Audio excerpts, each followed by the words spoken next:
সবজি, এদের থেকে যা পাওয়া গেলো সেগুলোকে আলাদা করে পচান। ব্যবহার যখন হবে তখন ক্রস, মানে মাঠের ফসল থেকে যেটা তৈরি হয়েছে তাকে আপনি ফলের বাগানে দেবেন কি ফুলের বাগানে দেবেন, আর ফুল বা ফলের বাগান থেকে যেটা হয়েছে তাকে আপনি মাঠের ফসলে দেবেন। কেন বলুন তো?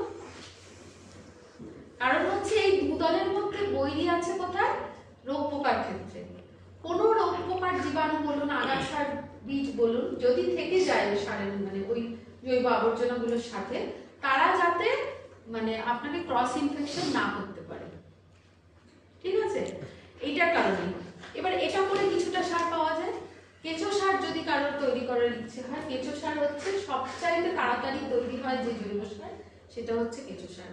কারণ এখানে কেঁচোগুলো বায়োরিয়াক্টরের কাজ করে। রিয়াক্টর বলতে আমরা যেরকম বড় বড় সেই কারখানাতে আমরা যখন সার তৈরি করি রিয়াক্টরের মাধ্যমে, বা ধরুন এই যে যেখানে লোহা গলানো হয় সেখানেও বলি রিয়াক্টর। রিয়াক্টর মানে কিছুই না, বড় সড়ো যান্ত্রিক চুল্লি। হ্যাঁ, তো এখানে কেঁচোগুলো রিয়াক্টরের কাজ করে। এই যে জৈব আবর্জনাটা পচে সার তৈরি করে। কেঁচো সার কি তাড়াতাড়ি হয় ম্যাম? তাড়াতাড়ি হয় না তো? কেন তাড়াতাড়ি হবে না? প্রায় 40 দিনের বেশি লাগে। হ্যাঁ, তো 40 দিনের থেকে আমার কম দিনে কি হবে? আপনার 10 দিনে সার তৈরি হবে। আমার বাড়ি নাকি 40 দিনটা বলে বেশি। আরে তাহলে পচতে সময় দিতে হবে না? আপনি হাঁড়িতে খোল দিয়ে খোল পচাবেন, দেখি 1 মাস 40 দিনের আগে পচে কিনা। খোল না 10 দিনে পচে যাবে। 10 দিনে পচে যাবে, পচে যা জঘন্য গন্ধ বেরোবে, আরেকটু পচানো দরকার হবে। 20 দিনের উপর লাগবে।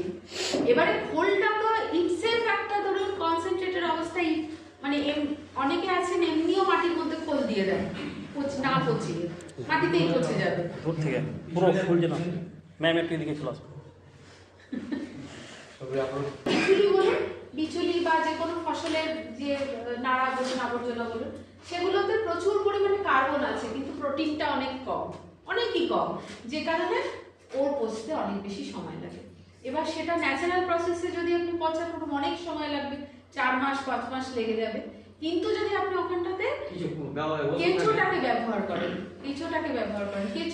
কেঁচো সারটা কিন্তু মানে একটু সরলীকরণ করে নিলে নিজের মতন দারুণ জিনিস। মানে যে সার গর্তে আপনি জিনিসটাকে এমনি কাঁচা সারের গর্তে পচাচ্ছেন, সেটাকেই খালি একটু লাইনিং করে নিন। কেন? তার কারণ কেঁচো দিয়ে যখন পচানো হয় তার দেহরস থেকে অনেক কিছু উর্বর জিনিস বেরোয়। সেগুলো যদি কাঁচা থাকে গর্তটা, তাহলে কি হবে? মাটিতে শুষে নেবে, তো সেগুলোতে আপনার কাজে লাগবে না। সেই জন্যই বলা হয় লাইনিংটা দিতে। একেবারে কিছু না, কোনো রকম না পারলে মোটা পলিথিন পেতে করুন, তাও চলবে। 1 কেজি জৈব আবর্জনার জন্য মোটামুটি 10টা কেঁচো লাগে পচাতে, এই হচ্ছে হিসেব। এবারে একবার খালি আপনি কেঁচোটা কিনবেন, বারবার না, একবারই কিনবেন, তারপর লোকে আপনার থেকে কেঁচো কিনতে আসবে। তার কারণ প্রত্যেকবার সারটা তৈরি হওয়ার পরে কেঁচোগুলো 2-3 গুণ বেড়ে যাবে। কেঁচো কিনে পাওয়া যায়? হ্যাঁ, কেঁচো কিনতে পাওয়া যায়। কোথায়? কেঁচো কিনতে পাওয়া যায়, 1 টাকা করে একটা কেঁচো কিনতে পাওয়া যায়। আপনি মনে করুন প্রথমবার 100টা কেঁচো কিনুন, আপনি 100টাই কেঁচো কিনুন, কিনে একটু ছোট করে বাড়িয়ে 1 সিজন ওকে বাড়িয়ে নিন। মানে 100টা কেঁচো কিনে যদি জাস্ট 10 কেজি জৈব আবর্জনা দিয়ে আপনি পচান, হ্যাঁ জৈব সারটা পচাবো, ঠিক আছে, তো নিচটাতে কি দেবো? মানে তো মাটিতে ঢুকে যাবে। বলে যাবে, বলছি নিয়মটা যেটা হচ্ছে সেটা হচ্ছে সাধারণত মানে পাকা গর্ত করতে বলা হয়, পাকা চৌবাচ্চার মতন জিনিস করতে। ও প্রত্যেকটা ক্ষেত্রেই কিছু গভীরতা কখনোই হাঁটুর ওপরে যাবে না। হ্যাঁ, আপনার আছে, বেশ। নিয়মটা হচ্ছে যা কিছু জৈব আবর্জনা আপনি মনে করুন, কলা গাছ বলুন, আম গাছ বলুন, নারকেল গাছ বলুন, প্রত্যেকটা গাছ থেকে যা যা হয়েছে, গাছ পরিষ্কার করে, বাগান পরিষ্কার করে যা পাওয়া যাচ্ছে, পুকুর পরিষ্কার করে কচুরিপানা তুলেছেন সেগুলো, যে কোনো আপনার প্রত্যেক দিনের যে বাড়িতে সবজির খোসা, যা কিছু, একমাত্র পেঁয়াজ রসুন লঙ্কা, এই 3টে বাদে বাদ বাকি, হ্যাঁ, ওরা ঝাঁঝ পছন্দ করে না, সহ্য করে পালিয়ে যাবে। যে কোনো জিনিস সবকিছু আপনি পচাবেন, তাহলে প্রথম কাজ হচ্ছে এগুলোকে একটা ছাউনি দেওয়া যে কোনো জায়গায় রেখে আধা পচা করে দেওয়া। প্রথমে গাদা দিলেন জিনিসটাকে, দিয়ে এমনি পলিথিন বা চট দিয়ে ঢেকে একটুখানি দিন-15 জিনিসটাকে পচিয়ে নেওয়া, আধা পচা হয়ে যাবে। দেখবেন ওর ভেতরে যদি হাত ঢোকান, দেখবেন প্রথম অবস্থা খুব গরম, ওই হিটটা আবার কিছু সহ্য করতে পারে না, ওই জন্য বাইরেটায় ওকে আধা পচা করে দিতে হবে। এবারে যত আপনার জৈব আবর্জনা তার মোটামুটি 6/1 গোবর মিনিমাম লাগবে। নিয়মটা হচ্ছে এবারে যে চৌবাচ্চাটা তৈরি হলো সেই চৌবাচ্চাতে এই 2-3 ইঞ্চি করে এরকম জৈব আবর্জনার লেয়ার আর একটু করে গোবরের ছড়া, মোটা করে গোলা গোবরের ছড়া, কাঁচা গোবর না, গোবরটাকে সাধারণত গুলে নিয়ে এইভাবেই করেন তো আপনারা নাকি জানি না। না শুনুন, এক একজন এক একভাবে করতে পারেন, আমি একেবারে মানে সরলীকরণ পদ্ধতি বলছি যাতে একদম যিনি বিগিনার্স তিনি করবেন। আর এটাকে অনেকভাবে করা যায়, তো পরবর্তীকালে পরে ভাবা যাবে।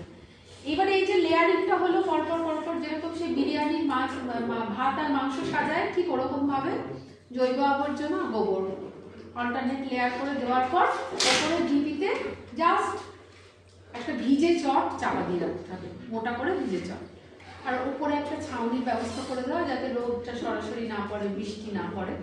আর একটাই মাত্র কাজ, আপনাকে কিছু ওলট পালট করা কি খুলে দেখা কিচ্ছু দরকার নেই, শুধু ওপরের চটটা আপনার ইন্ডিকেশন, ওই ওপরের চটটাকে আপনাকে ঝাড়ি দিয়ে জল দিয়ে ভিজিয়ে রাখতে হবে। হ্যাঁ ওই যে বললাম ছায়া দিতে, একটা শেড করে দিতে বললাম, আপনার যদি গাছের ছায়া ন্যাচারালি থাকে ভালো কথা বললেন গুড। এইবারে ওইটা খালি ভিজিয়ে রাখতে হবে চটটাকে, তাহলেই হবে। এইবারে শীতে একটু বেশি সময় লাগে, গরমকালে আর একটু কম সময় লাগে। এরকম শীতের দিনে মোটামুটি 40-45 দিন লেগে যায়, গরমকালে যে কাঁচামাল আপনি দিয়েছেন যদি কলা দেন, কচুরি পানা দেন, তাহলে খুব তাড়াতাড়ি 20-25 দিনের মধ্যে পচে যাবে। আবার যদি নারকোল গাছের ওই এটা পাতা টুকরো টুকরো করে দেন তাহলে একটু সময় লাগবে বেশি, মানে যত শক্ত খাবারের খেতে একটু সময় লাগবে। হ্যাঁ কি বলছেন?